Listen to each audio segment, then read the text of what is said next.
The MQ-4C Triton, one of America's most advanced maritime reconnaissance drone, had just completed nearly 3 hours of surveillance over the Persian Gulf and the strategically vital Strait of Hormuz. While returning towards its base at Naval Air Station Sigonella in Italy, the drone suddenly altered course slightly towards Iran. Flight tracking data shows it transmitted the Universal Emergency Code 7700, began a rapid descent from around 50,000 feet and then vanished from public radar below 10,000 feet.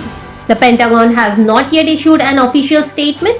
Speculation is growing over possible technical failure, communication loss, or external interference in the tension Gulf region. The incident's full implications remain unclear. Bureau Report, Fact Finder.